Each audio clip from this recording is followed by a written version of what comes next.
with me, and I know you'll see that a song changes everything. That's it. Good morning, everyone.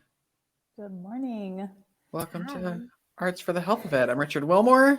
I'm Catherine Pardesini, and we are here this morning with Lisa Orr. Welcome, Lisa. Oh, wait, I can do this. Wait, hold on. This is how professional we are, Lisa. Wait, say that again. We're here with, drum roll. Oh, you have Lisa applause. Orr. Oh, I feel like Yay! I'm gonna bow. It goes on. It's looped, so this can just sit down, everyone. Sit down, Wait. please. I love the hair flip. She was worried that 4,000 people would be listening, and maybe they are now. We don't even know. Oh, you guys know really how to make a girl feel special. Thanks for having me. I uploaded that just for you. I love it. I mean, those are real people. Sorry, I didn't mean that. Those are actual people. We have a way to do that. Love it. Lisa, can you tell us a little bit about yourself and how you maybe ended up on this podcast? Yes, that would be a great place to start, right? People are like, "Who is this girl?" So I'm Lisa Orr. I live in Massachusetts, just north of Boston, and I am a breast cancer survivor. I was diagnosed when I was 31. It was actually just before the new year in 2018 when I had two little boys. I had a 3-year-old and an 18-month-old. And I was kind of just getting back into the swing of like feeling like, all right, I got this. I have 2 kids and I'm sort of understanding how to be a mom of 2 crazy boys. And I felt like I was in such a good place mentally. I was starting to kind of take care of myself again, exercising, eating healthier. So I was on, we had a treadmill in our basement and I was running on the treadmill and I kept getting this like pulling sensation in my armpit, which I thought was weird, but also at the same time was like, oh, it's just a muscle. It's fine. And when I stopped my run, it kind of prompted me to feel around in the area and I felt a rock hard lump on my breast and almost to the point, like it took my breath away to the point where I was like, how did I not feel this before? Like, how is this the first time I'm noticing this?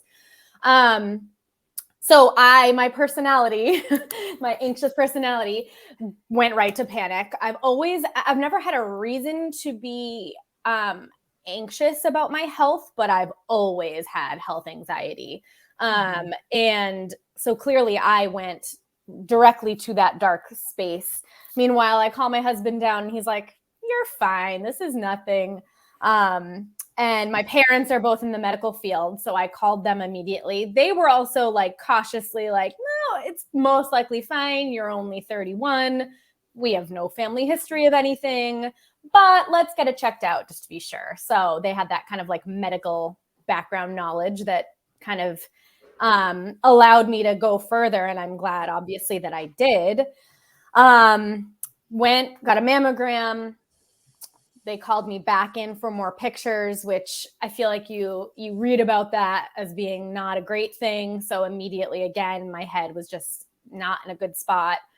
Then they called me to have an ultrasound. And when the radiologist came in the room and sat down on the bed and, kind of put her hand on my leg, she didn't know for sure, but she was like, we need to biopsy this. And I feel like just the room went black. I'm sure everybody has that moment when they're diagnosed where, and again, this wasn't my official diagnosis, but it was that moment that kind of made it extremely real. I just feel like I was like floating over myself and just didn't even really understand what was happening. She was talking, but I wasn't comprehending a word she was saying, hyperventilating, etc. Anyways, she fit me in for a biopsy that afternoon, which was amazing. And then I got the call the next day that it was triple negative breast cancer, which I used to be someone who would go right to Google, and I learned the hard way not to do that. Not to do that. When it comes to cancer in general, but specifically triple negative breast cancer, I mean, it sounds like a death sentence. I mean, the statistics, everything you read about it, how rare it is in my age, and how it just wasn't good. I was not in a good spot mentally. And from there, it kind of was a blur. You know, I went and had a second opinion. And then I ended up choosing my oncologist at Dana-Farber, since, I mean, very lucky to live so close to such incredible, you know, healthcare and doctors, especially in the oncology space. So chemo, with some hiccups along the way, I ended up being allergic to one of the drugs I was supposed to get. So they had to bring me to that like super fun round table discussion of all the like super smart oncologists and say, what do we do with this girl? What do we do? Yeah, that was me. And then, so 13 rounds of infusion, surgery, and then 36 rounds of radiation brought me from January all the way to October of 2019. And then with triple negative, it's like, all right, see you in a few months. There's no medication you go on. There's no safety net, really. I feel like with hormone positive breast cancers, you start taking that pill, and at least maybe you feel a little bit like, okay, I'm still doing something that could be fighting if I still have cancer in me. But no, so that is when the real kind of mental game started for me. I feel like throughout treatment, I am such a type A kind of person. So I was like head down, my watch, sorry. Head down, like checking off those treatments. We got this, like I'm just in it. And then as soon as I wasn't in treatment anymore, it's almost like that's when it all kind of settled in and hit me. And it was right around that time when my sister actually found this organization called Elephants in Tea. And I have always loved to write, but she found this, and it's a magazine, and you can write about your cancer experience, and you can read about the experiences of other people who have been through cancer. And so it sounded like a perfect opportunity for me to kind of take what was in my mind and try and get it out and try and work on that mental health piece. Because I'm not going to lie, to be honest, during treatment was not one of those that was like going to support groups. I felt so much like I am having such a hard time with this. I can't even comprehend like listening to other people's hard time, if that makes sense. Yeah. Which makes me sound kind of like a hypocrite. But then I feel like once I was done with treatment and I was able to kind of focus on what I had just been through, and that, hey, there are a ton of people, unfortunately, that get what I just went through and that have gone through the same thing. And so, yeah, that's how I found Elephants in Tea. I wrote for the magazine a few times. I kind of would continuously reach out to the executive director, Nick Galarakis, and say, how can I be more involved? How can I be more involved? I'd love to do more. And so from there, it kind of just grew. He asked me to be a part of the patient advisory committee. So I was able to meet some really incredible people, again, who kind of understood what I was going through, but also have this kind of like inside scoop of the organization and upcoming things that were going on. And it just lit my fire even more. And we started, he asked me to, I'm a former elementary school teacher. So that like love for teaching is so innate in me. So they were going to be starting these healing through writing workshops with hospitals across the country. And he had asked me to be a part of those, kind of to share my patient experience and kind of how writing really helped me through what I went through.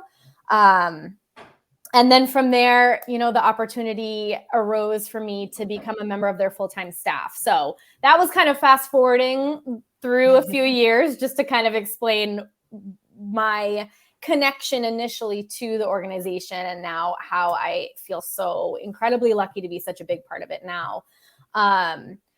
But within that time period also, and this was actually before I came on full time, I was like, I just have to do something else to share what I'm going through, because I would write and I would update friends and family, on social media. And I really enjoyed doing that, kind of like putting my heart on paper and trying to spread awareness and let people know that like I had no idea that this could happen to me, but it did. And so just be aware and sharing kind of the behind the scenes, the emotion behind going through that as a young adult with 2 little kids, and how to balance all of it. That I started having people reach out to me to be like, I love hearing about what you've been through. It really opens my eyes to it.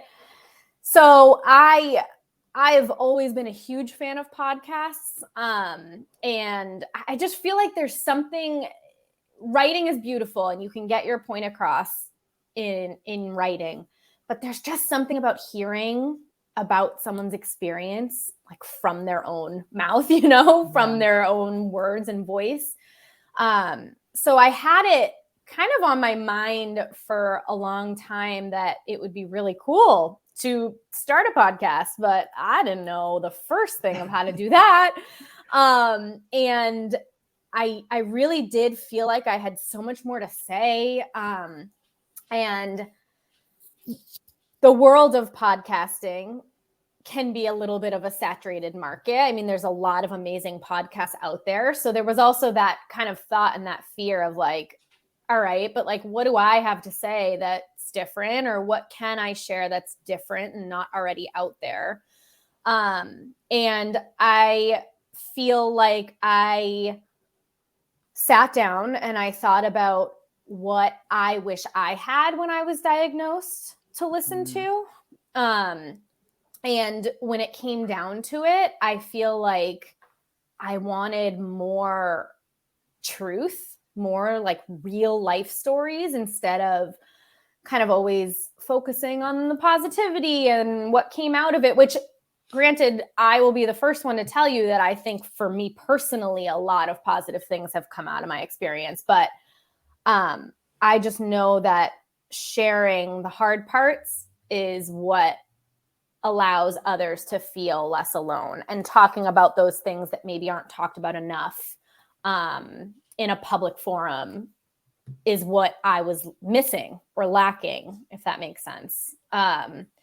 So that was kind of my goal, is to see what parts of my experience I could share that were maybe not the parts that were super easy to listen to, or getting the perspectives of the people around me. I think that was huge, like interviewing my husband, my sister, my mom, and kind of like getting their take on it, because I feel like a lot of times the caregivers, the people close to the people going through cancer, I don't want to say are like left in the dust, but they're as much of a part of it as you are. Yeah, they're not getting the treatment, but they're going through a lot. Mm-hmm. So those were like where my ideas started spinning. And then I had people reaching out to me saying like, I want to share my story. Will you have me? I want to share my story. And it became so apparent that people are just craving that like those real life experiences that they can relate to and listen to, and be like shaking their head while they're listening to it and be like, wow, yes, that is what I feel. That's what I went through, regardless of type of cancer. I mean, so yeah, that's kind of where it all stemmed from. And a lot of people, so the title of it is Don't Call It a Journey. So I don't know if I can chat about that. Yeah. Because I get a lot of like, not questions, but basically I feel like in the world of cancer, and correct me if I'm wrong, but I feel like there are a lot of words that people have mixed feelings about. So there are like trigger words, and some people it bothers, some people it doesn't, and that's totally fine. But for me, the word journey, I wouldn't necessarily call it a trigger for me, but cancer journey just didn't seem right to me, because to me, journey, like the dictionary literally defines journey as traveling from one place to another. And I was learning so much in my survivorship post-treatment that like this was gonna be the rest of my life. You know, there is no end in sight. So it's like a part of me now, and it's an evolving everyday kind of part of my life. And I don't see it as this like end point that I'm trying to get to. It's just kind of, it's gonna be within me and a part of me forever, regardless of, you know, yes, I'm doing it. I am working in the field of, you know, nonprofit cancer organization, but it's regardless of that, it's still a part of me because of long-term side effects, because of the mental health piece. So yeah, the journey word just didn't really fit for me. So Well, that's where the journey yeah, go ahead, Richard. A journey makes it seem like you're Dorothy going down the yellow brick road, like you're gonna find some fun people, and you know, like sure there might be a witch every once in a while who's going to throw fire at you, but like you'll deal with it. Like, And but then I think it's over. yeah, and then it's Yeah. over, and then suddenly it's not black and white anymore. As you know, I was probably closer to a war than a journey, but I don't know.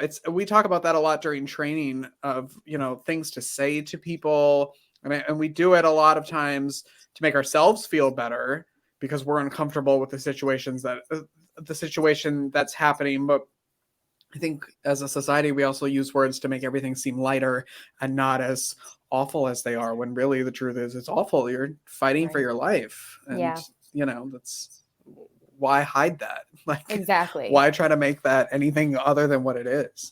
I have a couple questions about your diagnosis. Did you have a family history? No family history. So breast cancer in general, I think only like a 9% or some crazy low number is genetic. So no family history, which is again another reason why my family and myself were kind of like, it hopefully isn't anything, because we don't have the family history. I have some like one or two very extended family members, but not necessarily with triple negative that we know of.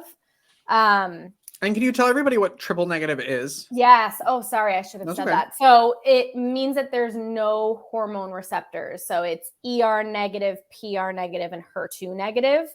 So I'll never forget my first oncologist literally like drawing a little drawing of the little like cell and showing that it has like negative. That's how I think of it. So it means it has none of the hormone receptors.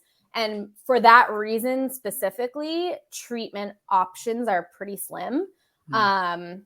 They're, you know, historically it can respond really well to chemotherapy, but again, there's only a few that are like that work for it. So if unfortunately your cancer is not responding well to the typical line of treatment for triple negative, your options are very, very slim, which is why I think, research is obviously incredibly important.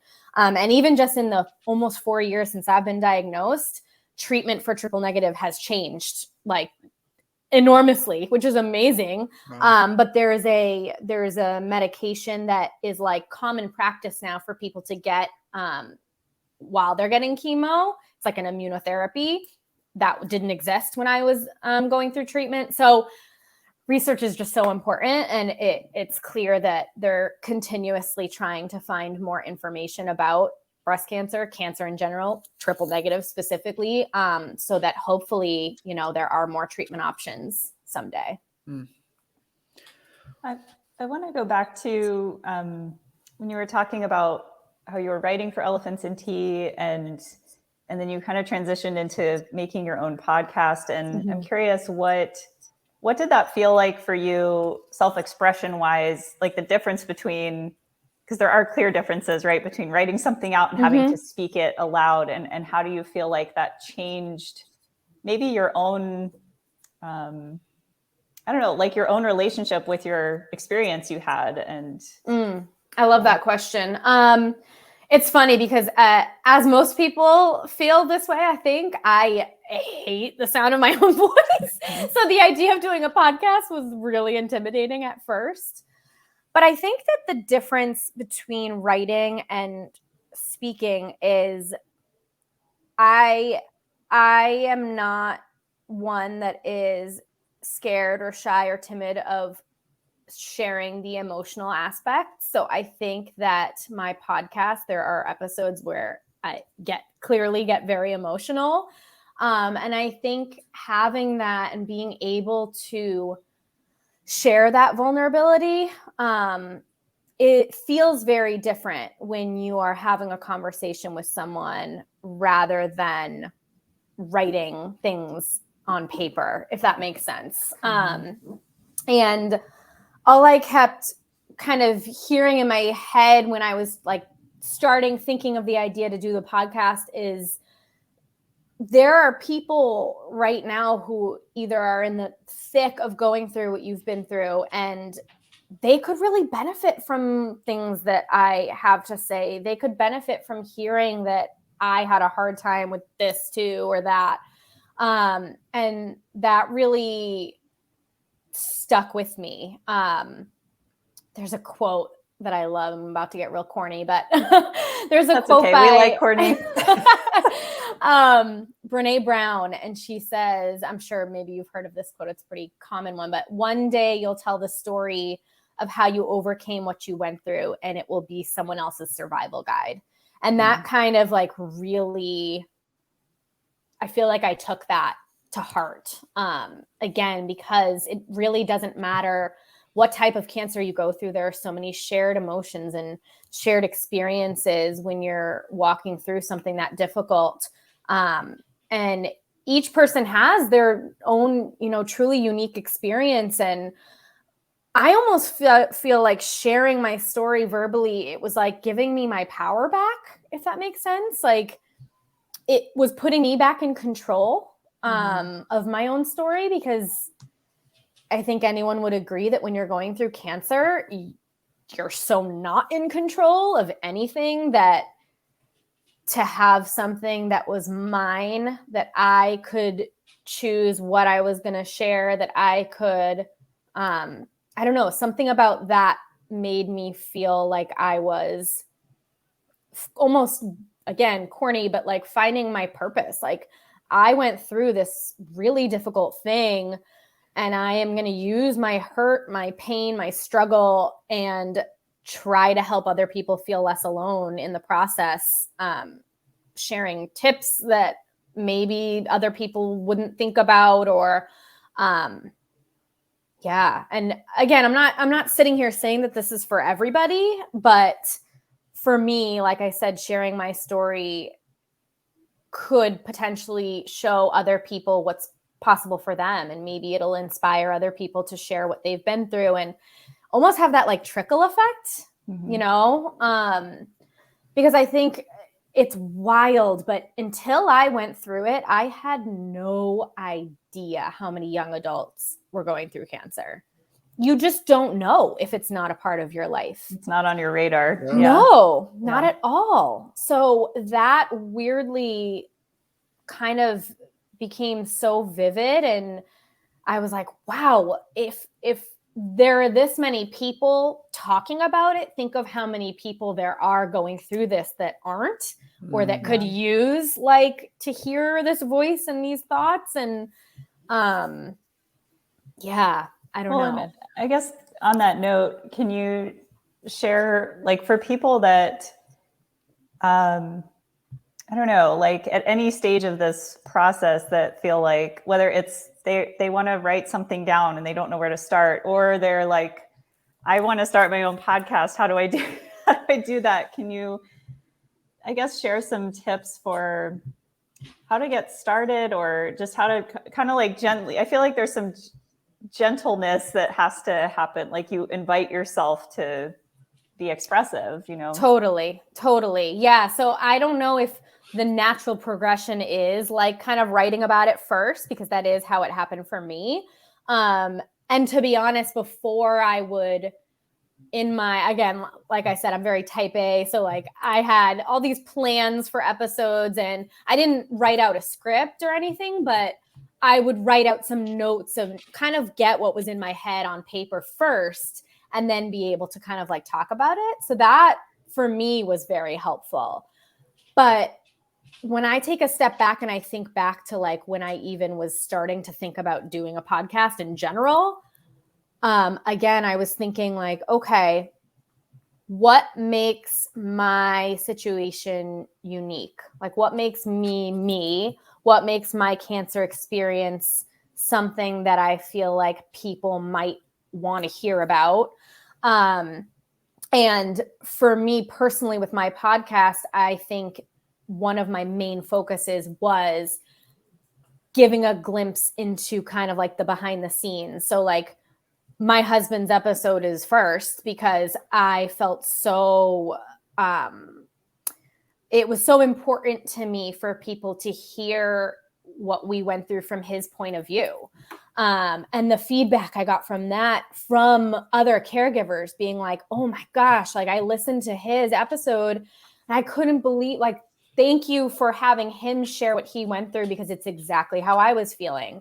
So again, maybe thinking about what part of your own experience you think could help other people, and starting there and thinking about, and honestly, my biggest advice would be to just be real. Like that's what people are craving. People don't want to hear this like fluffy, super positive. They want to hear the real positivity. thing. Yeah. Totally. No, totally.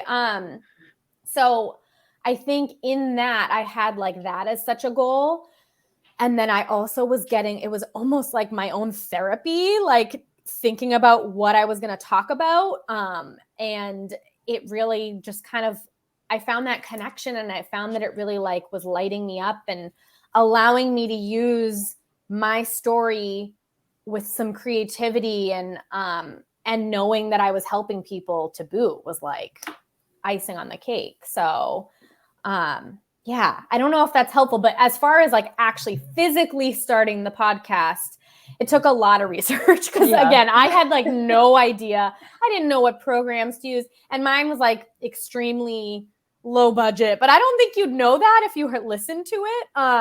Because you don't need, that's the fun part, is you don't need a studio. You don't need, you can, exactly. I mean, they're filming movies on iPhones. So you don't need to spend a lot of money to do it. Totally. And mine wasn't, I don't have videos of it. I would video chat with the person I was interviewing so that our conversations were really natural and we could see each other. But it was just the sound recording.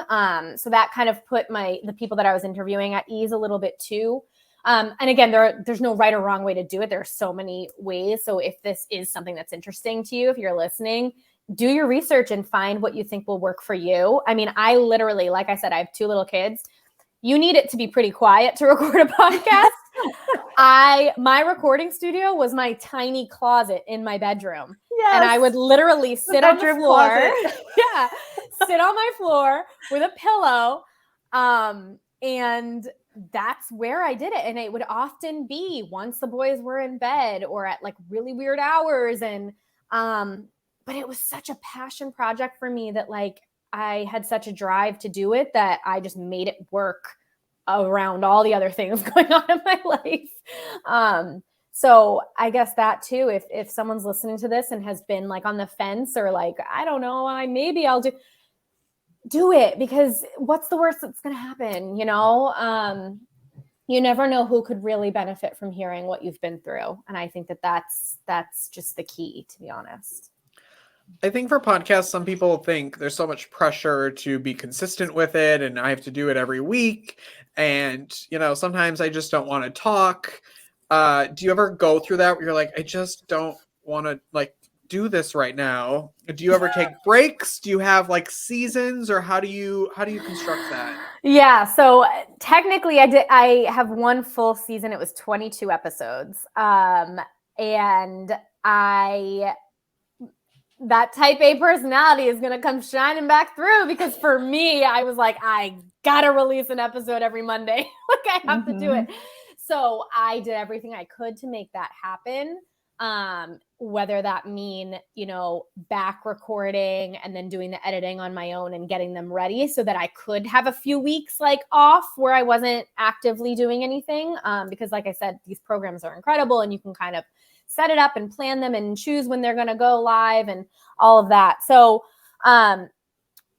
yeah. So for me, I did like the idea of having one released every Monday. And as my kind of audience grew, I didn't want to like let anybody down my audience, a few hundred people, which is still great, but Yeah. I didn't want to, I don't know. For me, I just liked having that schedule. It kind of helped keep me, it kept me on track.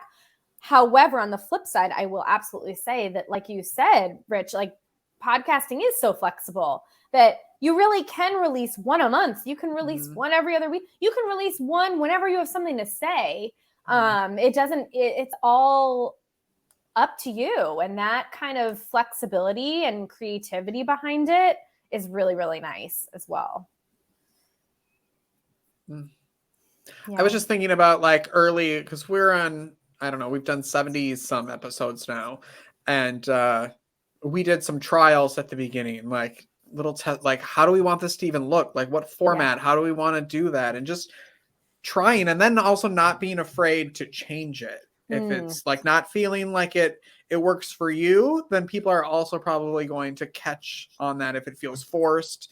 And so just being flexible with everything, with the schedule, with the way you film it, with, all of that, I think is important, to give yourself space to be able to create in that way and not be so hard on yourself. Oh, totally. Yeah. And for me, my episodes were very like the interview, the conversation was the heart of it. So yes, I would do some pre-planning. I would really make sure I knew who I was going to be speaking to. I would send them a list of questions that I would most likely we'd be talking about. But I made it very clear that like, I want this to be a conversation and I want it to flow naturally. And I'm very proud that I feel like each episode really did come across that way, because it was that way. It felt that way.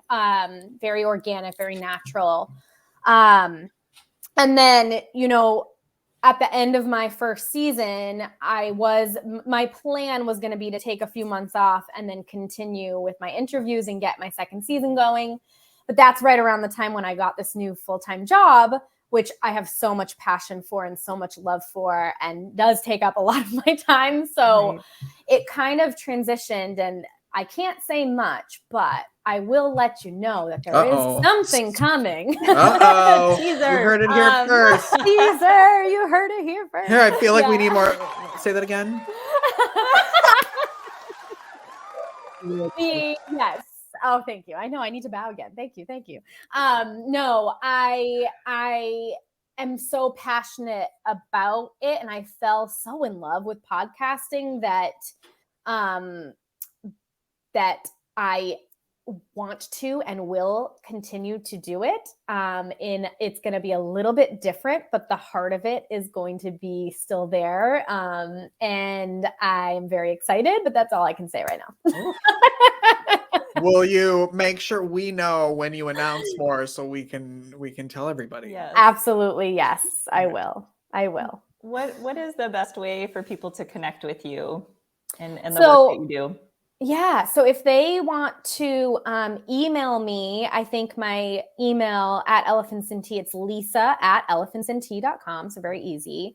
I think that following Elephants and Tea magazine on Instagram will be, again, that was kind of like how I initially got into finding that power to share my story. So I think that could be helpful if that's something that people are interested in starting to do, even starting with reading the stories of others, which we post 3 new stories a week on our website, and our quarterly magazine is completely free to subscribe to. You can either subscribe digitally or get the good old print version, which we just love. Awesome. So It's such a beautiful magazine. It is. Like it looks beautiful. All the content, like, oh, so Yeah. jealous. It's lovely. Our And you director- guys, you cover so many topics for people who haven't looked Yeah. at your site yet. Like there's stuff about survivorship, patients, sexuality, caregivers. It's just such a really rich content, I feel like. Thank you. Yeah. And that's, I mean, our director of content, Rachel Mihalko, is just incredible. I think our team of 3, we only have 3 full-time employees. We're small but mighty. Yeah, definitely. and That's amazing. we're very proud of what we do. And like you said, I think that's our slogan. I probably should have shared that, is the elephant in the room is cancer and tea is the relief that conversation provides. So it really is the heart and soul, is that storytelling and talking about the things that aren't talked about enough. And I think that there's, again, just so much power in that. So yeah, we're very proud of it. You're making me tear up because I'm thinking of 3 people doing so much great work in the world, and like the passion that's like, I don't know, I'm kind of speechless. Like, You're very sweet. I know we're doing big things. I mean, we have an incredible board of directors. We have a lot of volunteers too. So I don't want to, the 3 of us are not the only ones, but we're technically the only full-time employees. Yeah. So, but yeah, I mean, we're doing so many virtual events. We have some in-person events coming in 2023, and we're very like big dreamers, if that makes sense. And so we just have so many ideas of things to do to help this community, and we're gonna do them. I'm confident that we're just gonna do them. So we're excited.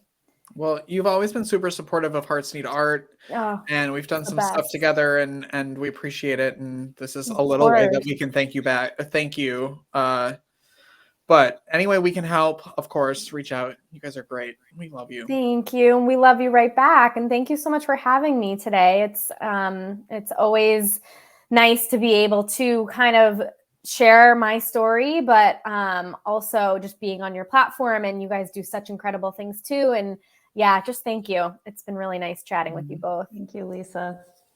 It's, what day is it? Tuesday. I was like, what a great way to start the week, but it's not Monday. It's Tuesday. That's okay. It's That's still the fine. beginning of the week. Right. Depending on when they listen to this, it could be a Monday. I don't know. Exactly.